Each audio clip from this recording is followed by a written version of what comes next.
41 বাঘের বাচ্চা 41 বাঘের বাচ্চা বাঘের বাচ্চা নিলাম কথাটি শুনতে অবাক মনে হলেও ঠিক এই ঘটনাটি ঘটে বঙ্গবাজার নামক একটি স্থানীয় বাজারে। তো চলুন দেখা যাক কিভাবে বাঘের বাচ্চা নিলাম হয় এবং চড়া মূল্যে বিক্রি করা হয়। প্রথম দেখে এগুলাকে আপনি মনে করতেই পারেন বিড়ালের বাচ্চা, আসলে তা কিন্তু নয়। এগুলো হচ্ছে ছোট ছোট বাঘের ছানা।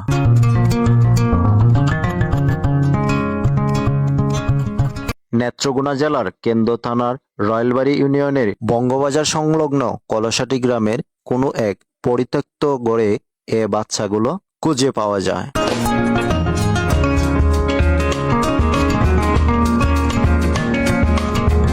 কলসাটি গ্রামের আবুল শেখ নামে এক ব্যক্তি প্রাকৃতিক কাজে সাড়া দেওয়ার জন্য ওই পরিত্যক্ত গড়ের কাছে যায়। তখনই শুনতে পায় উনি ওই বাচ্চাগুলোর কিচিরমিচির শব্দ।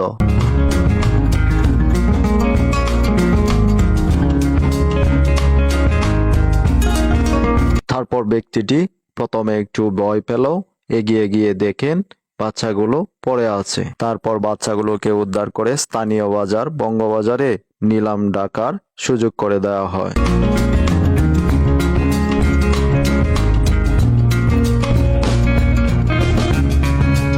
ওই নিলামে অংশগ্রহণ করেছিল 10 থেকে 12 জন লোক। তারপর অনেক চড়া মূল্যে ওই নিলামে বিক্রি করা হয় বাচ্চাগুলোকে।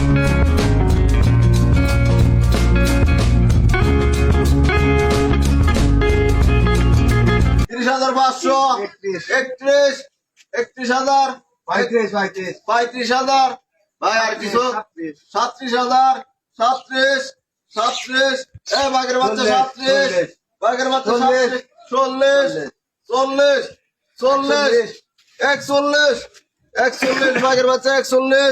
41 বাঘের বাচ্চা 41 বাঘের বাচ্চা 41 বাঘের বাচ্চা 41 বাঘের বাচ্চা 41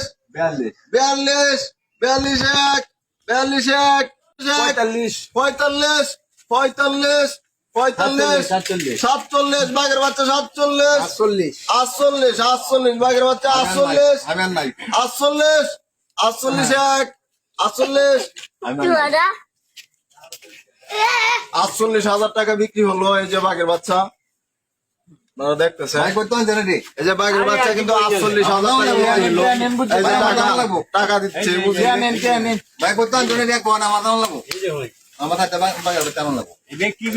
তো আপনারা ডাকটা দেখলেন। এই যে 48,000 টাকা বিক্রি হলো এই বাঘের বাচ্চা।